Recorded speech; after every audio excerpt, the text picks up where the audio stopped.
Dunia juga semakin berkembang, teknologi juga semakin bagus dan hebat. News agregator pun akhirnya berkembang. Dari orang cuma baca berita, akhirnya larilah ke sosial media. Nah, semenjak itu akhirnya trading. Menggiurkan ya. Sekarang akhirnya, wah ternyata trading itu gampang ya.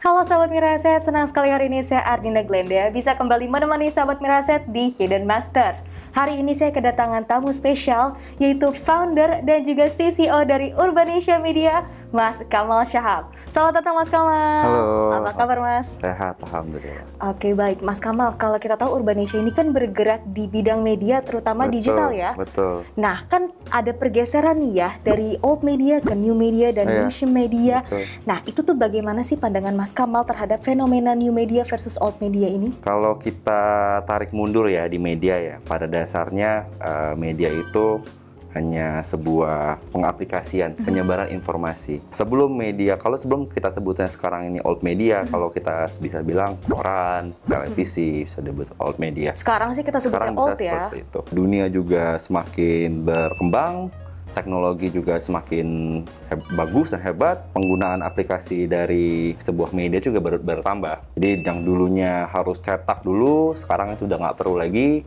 Dan bagaimana penyampaian informasi itu lebih masif dan juga lebih cepat. Jadi kalau dibilang perbedaannya itu sendiri ya, hanya bagi di sisi bagaimana kamu mengkonsum media itu sendiri ya. Dan juga kan trennya sekarang media sekarang itu juga diperbarui dengan nggak semua orang harus menjadi media. Mereka juga bisa menjadi kreator. Betul. Mereka juga bisa menjadi homeless media. Ada shift ya. Ada shiftnya. Jadi sisi penyampaian informasi itu mungkin kalau bapak-bapak ibu-ibu kita, mereka nggak harus buka www apa gitu. Mereka cukup, wah berita dari WhatsApp nih. Padahal sebenarnya sumbernya juga dari media yang media juga terkait. Seperti itu. Kalau Mas Kamal sendiri ngeliatnya, apakah nantinya kita bisa menggantikan nih new media, old media itu dengan new media yang mungkin nanti akan berkembang sendiri? Oh pasti. Kalau sekarang itu bisa dibilang new media itu media digital.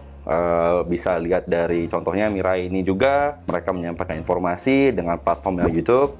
Mungkin kedepannya media yang kita sebut media digital ini akan berubah dengan teknologi-teknologi yang baru. Misalkan nanti medianya berbentuk televisi, tapi penyampaiannya oleh AI, misalkan begitu. Atau misalkan mereka nggak perlu lagi nulis, tiba-tiba udah penyampaian informasinya cepat dan juga luas. Baik lagi yang disebut old media itu bukan old media, tapi mereka dan juga bukan mati ya. Iya. Mereka itu sedang berkembang. Lebih ke technological advancement dan media convergence kali ya Mas. Betul. Sekarang misalkan radio, pada kita harus menggunakan dari mobil ataupun dari radio itu sendiri. Sekarang kan ada beberapa podcast dan segala macam. Ujung-ujungnya adalah bagaimana si orang itu mendapatkan informasi tersebut. Nah, kalau pengaruhnya sendiri terhadap sektor pekerjaan mungkin di Indonesia itu bagaimana, Mas? Oke, di saat pandemi ini ada, semua harus beradaptasi. Betul. Fungsional dari digital itu harus tergunakan secara efektif dan karena juga semua akhirnya online ya. Betul. Kayak dulu mungkin Glenda kerja harus ke kantor, sekarang kan bisa WFH. WFH, betul. Penggunaan teknologi dari sisi pekerjaan, orang bisa menggunakan email secara dulu mungkin dan sekarang kita menggunakan email, informasi kita bisa chat, bisa video call kapanpun, handphone juga udah enak banget sekarang. Digitalisasi memudahkan segala bidang. Mungkin sekarang udah ada platform yang beli sayur nggak perlu harus datang ke pasar, malah datang ke rumah malah ya. datang langsung ke rumah. Terus juga mungkin yang terbaru lagi, misalkan mau pengecekan stok manajemen gitu loh. Dulu kan mungkin harus ngecek dulu ke gudang, ngecek ada berapa. Sekarang semua dengan konsep AI, mereka udah bisa menghitung sendiri. Kita tinggal reporting datanya aja seperti apa. Nah, kalau tadi Mas Kamal bilang mudah sekali gitu cari informasi. Nah, ini kan sebenarnya rentan gak sih terjadinya information overload? Aku dengan tim selalu concern membahas hal itu. Jadi penyampaian informasi yang akurat dan juga bisa dibilang berinformasikan benar, itu harus punya kaedah-kaedah jurnalistik. Kita Urbanesia yang udah masuk sebagai salah satu punya izin dari Dewan Pers, kita punya tanggung jawab untuk dalam penyampaian informasi. Nah, karena kita juga sudah Dewan Pers, ada izin dari Dewan Pers, izin yang harus kita informasi yang harus kita keluarkan itu ada caranya sendiri. Kayak misal kita lihat di Twitter, informasi kan bisa di mana aja sekarang. Kita fungsi media, coba kita lihat tiba-tiba misalkan ada kejadian di Twitter ramai. dan hampir trending topik. Nah, kita fungsi media inilah kita mau memverifikasi apakah benar berita ini bisa kita muat atau tidak bisa kita muat.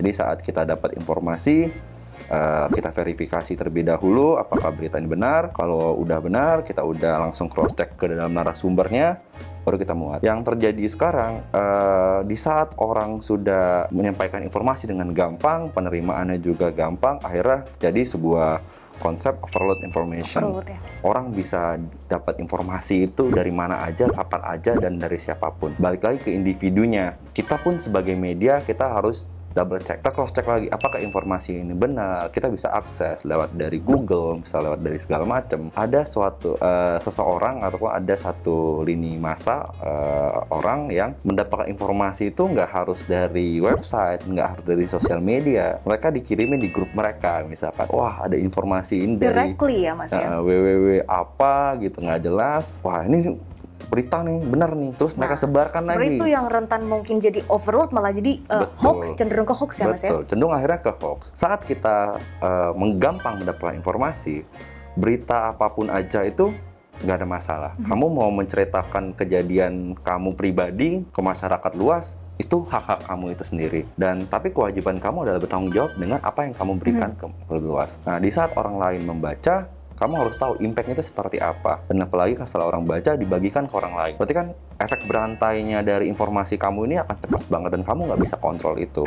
Makanya untuk soal hoax, segala macam, itu baik lagi ke pribadi masing-masing ya. Bagaimana kita membuat sebuah konten, membuat sebuah informasi yang secara keabsahan dari informasi itu benar. Jangan sampai akhirnya berdampak buruk bagi orang yang menerimanya. Dari sisi Urbanesa sendiri, kita punya dua alat pengukur untuk membedakan berita itu hoax atau betul. Pertama adalah dari sisi manual. Kita akan coba cross-check yang mempunyai informasi. Misalkan informasi ini didapatkan dari perorangan, kita akan coba komunikasi dengan pihaknya langsung. Yang kedua, kita punya tools yang emang kita masih berkembang sampai sekarang. Itu dari sisi keyword listening. Akhirnya kita pengen tahu informasi yang beredar di saat ini di sosial media maupun dari search engine seperti apa. Nggak waktu lebih lama, kita udah tahu berita ini hoax atau enggak. Jadi kalau yang dari sisi yang kedua tadi mungkin lebih cater ke individual ya Mas ya?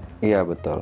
Oke, lebih ke personalizing keyword yang kita mungkin search gitu ya? Iya, itu teknologi kita buat ya. Teknologi sebenarnya common. Kita cuma kebutuhannya social listening dan juga social listening ini berdasarkan dari sosial media. Oke, kalau tadi kita bahas soal new media dan old media, ada satu lagi sebenarnya term yang cukup baru mungkin ya, mungkin orang belum banyak kenal, homeless media. Mungkin Mas Kamal bisa jelaskan? Nggak banyak sih. Nggak banyak di Indonesia ya?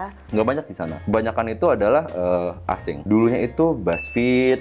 Itu diawali dari homeless media dan sampai akhirnya mereka menjadi sebuah media yang besar ya di internasional. Ya basisnya biarpun tetap online itu tadi ya Mas ya? Platform kayak YouTube, content creator, di luar kan udah rame banget sebelum di Indonesia. Akhirnya sekarang di 2014, homeless media lumayan banyak di Indonesia. Sebelum aku bahas mengenai homeless media itu seperti apa, aku jawabin dulu penjabarannya ya. Boleh banget sih. Jadi dikatakan homeless media, mereka menggunakan, mereka menyebarkan informasi itu dengan platform orang lain. Jadi misalkan mereka menyebarkan informasi dari Facebook, mereka dari YouTube, ataupun juga mereka menjadi blogger. Pada dasarnya kan mereka nggak punya rumah sendiri gitu Basis home-nya home-nya mereka nggak dapat. Akhirnya timbullah kata-kata homeless media yang sekarang memang lagi ngetren banget. Mungkin kamu salah satu followersnya mau dapat informasi gosip tercepat itu ada dari media Instagramnya. Tahu dong itu apa? Tahu lah, kayaknya semua sobat Mirasat harusnya tahu ya. Terus sekarang dikit-dikit tren soal, oh gue mau viral nih, kan brand-brand gue mau viral nih. Ya udah kita bikin gimmick aja.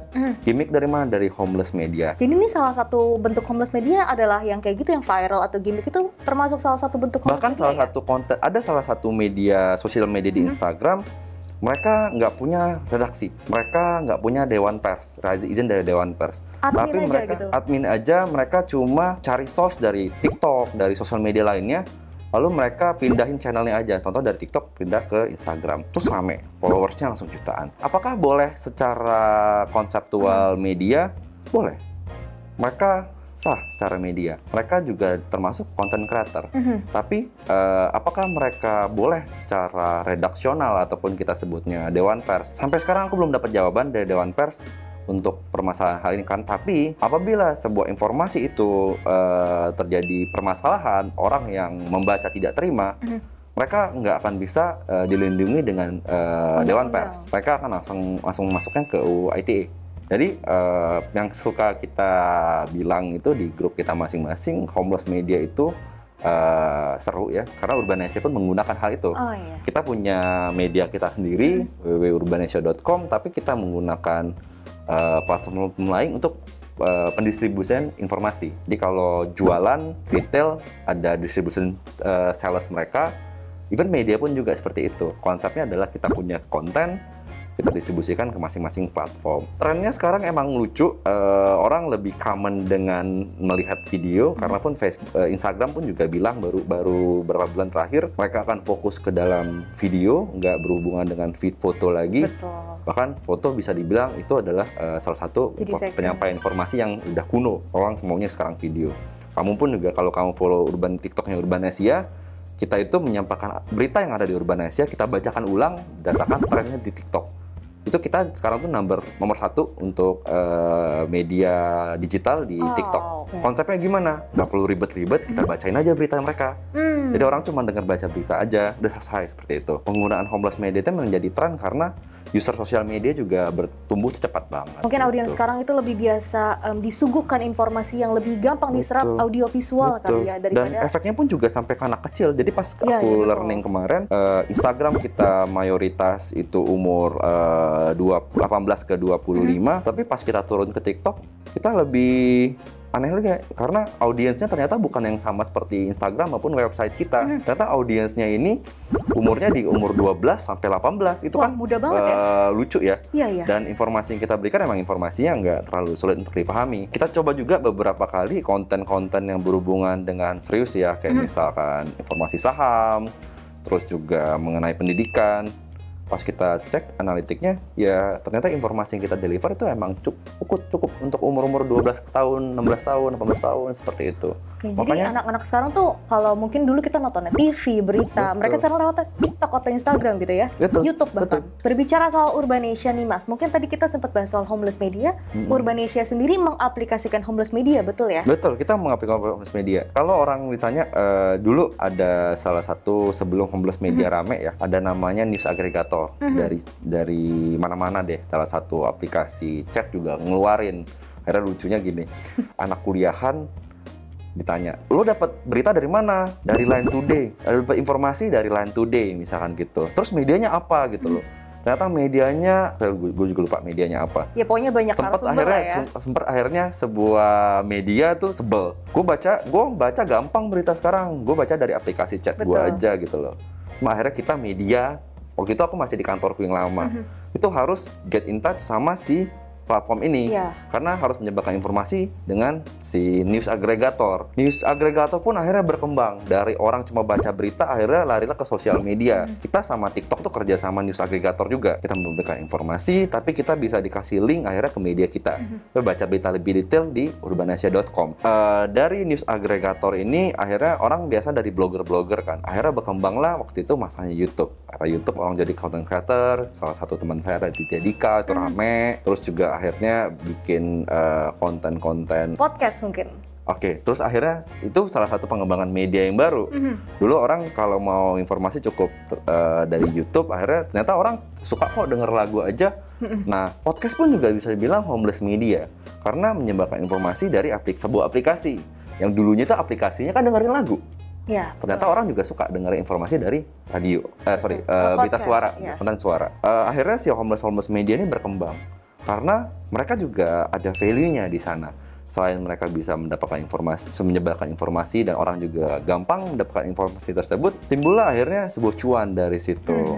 Pengembangan informasi dan media berkembang, advertising pun akan mengikuti. Jadi sekarang semua brand itu nggak harus sulit untuk wah kita harus bikin komunikasinya lewat apa ya. Nah kalau kita ngomongin soal cuannya nih Mas Kamal, nah cara Homeless Media ini untuk dapat cuan gimana? Mungkin kalau content creator endorsement salah satunya. Endorsement salah satunya. Teman saya hebat, menjadi content creator hebat sekarang itu dimulai dari endorsement. Sekarang sampai dia punya brand sendiri, ya itu salah satu dimulai dari endorsement.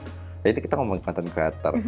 Mungkin kalau Homeless Media yang lain nih, aplikasi Homeless yang Media lain tuh juga misalkan contohnya dia bikin sebuah akun di sosial media, terus mereka akhirnya ada brand yang suka dengan kontennya mereka, berupa endorsement, mungkin berupa juga display banner, display tentang produk mereka. Itu bisa dinilai dari pertama berapa sih yang kita jangkau. Homeless Media itu kan dengan analitik yang lebih lengkap ya dibandingkan media itu sendiri. Mereka bisa tahu jumlah orang yang melihat aja itu berapa, orang yang melihat 2 kali itu berapa, sampai mereka orang yang beli itu berapa. Si brand ini lebih tertarik karena secara analitiknya bagus. Ya Homeless Media itu punya PR. Selain dia mau konten yang bagus, tapi juga harus memperbesar jangkauannya mereka. Jangkauan itu kan bisa dilihat dari impressionnya berapa. Kamu tahu kamu main sosial media, kliknya berapa. Karena itu yang kita jual ke brand. Brand yang memilih tinggal pilih aja. Homeless Media banyak banget sekarang. Sampai Homeless Media yang tiba-tiba gede pun ada. Dan orang suka baca Homeless Media karena pemberian informasinya tuh mudah untuk dicerna juga mudah gitu ya. Jadi lebih ke advertising mungkin ya. Advertisingnya sekarang. Kalau ditanya Homeless Media, aku pernah tahu sebuah Homeless Media jualan company-nya sendiri buat dapat investment itu senilai 16 miliar untuk 100% sahamnya. Aku bilang wow, Homeless Media dapat 16 untuk sebuah Homeless Media itu betul. Nominal yang cukup luar biasa ya. Luar biasa loh. Itu hampir lebih dari $1 juta kan ya. Kalau Mas Kamal ini kan founder dan CCO dari sebuah perusahaan yang bisa dibilang teknologi ya, media teknologi. Nah, Mas Kamal sendiri apakah melakukan investasi nih kalau kita ngomongin saham ya di sektor tech juga? Kalau investasi pribadi ya, selain dari apa yang aku kerjain sekarang, aku punya investasi penting lah ya. Pertama untuk kebutuhan pribadi, keluarga, dan juga pengembangan diri sendiri seperti apa masa depannya. Aku melakukan 2 hal, itu pertama investasi secara perusahaan, pengembangan untuk Urbanesia Group sendiri, kita akuisisi bahkan bikin bisnis baru. Yang kedua untuk secara pribadi ya aku main saham, mungkin nominalnya nggak sebesar yang lain tapi karena masih coba-coba ya. Konsep awalnya sih FOMO aja, FOMO dengan saham. Mulai banyak kan ya yang trading dan gitu. Juga gampang ya sekarang kalau mau aksesnya. Aku juga kebetulan main dari sisi trading dan juga investment untuk jangka panjang. Untuk trading kita lihat berita aja seperti apa, karena investasi di Indonesia juga sangat berpengaruh dari berita-berita sekitar ya. Kalau aku mau investasi, aku harus baca dulu laporannya. Makanya fundamental ya. Iya, sebutannya fundamental. Fundamental tapi analysis. simpelnya seperti ini. Kalau mau jadi orang sukses, itu kamu harus rajin baca. Dan di mana baca itu adalah salah satu hal utama yang kamu bisa lakukan sebelum kamu melakukan sesuatu. Kamu nggak perlu jauh-jauh harus belajar saham seperti apa. Wah, kita mau belajar dulu. Oh, berani. Gue nggak ngerti saham itu seperti apa. Kita turun basic paling gampang itu adalah membaca. Mau itu baca dari Urbanesia, mau itu baca dari jurnal orang, tuh terserah, penting kamu baca. Akhirnya sebelum aku ada salah satu fenomenal di masa pandemi, tiba-tiba sebuah bank tuh ningkat banget sahamnya, itu karena itu pertama kali aku bermain saham. Iseng coba pas masa pandemi kan turun semua itu. Aku baca dulu laporan keuangannya, ini nggak ada masalah. Mereka dari laporan keuangan yang nggak ada masalah, dari sisi bisnis value-nya nggak ada masalah. Aku iseng buat rencananya tadinya itu buat investasi jangka panjang. Ternyata seminggu kemudian naik tuh bisa 40% waktu itu. Awal-awal pandemi di bulan Juni atau Juli. Tahun lalu ya? Tahun lalu. Nah, semenjak itulah akhirnya trading. Menggiurkan ya? Sekarang akhirnya, wah ternyata trading itu gampang ya. Nggak harus kita ngerti saham itu seperti apa.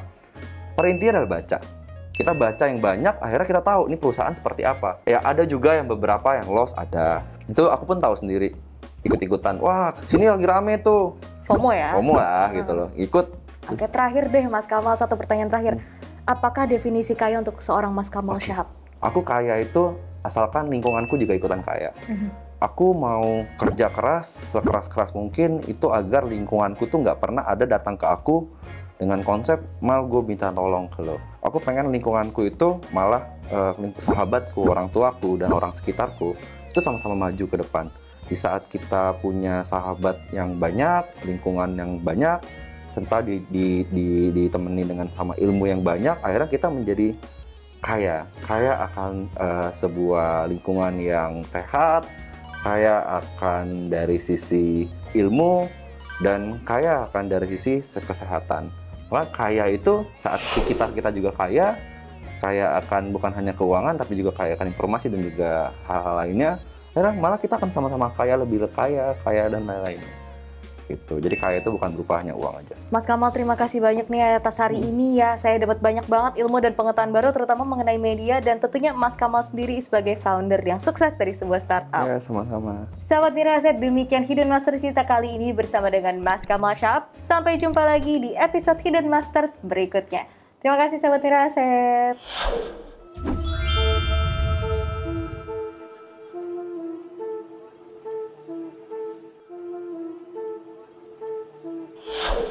Hai sahabat Mirai Aset, jangan lupa untuk tulis di kolom komentar di bawah ini siapa master yang akan kita undang berikutnya di Hidden Masters. Jangan lupa untuk like, share, dan subscribe untuk terus menyaksikan kisah-kisah inspiratif dari para masters hanya di Hidden Masters. Sampai jumpa di episode berikutnya.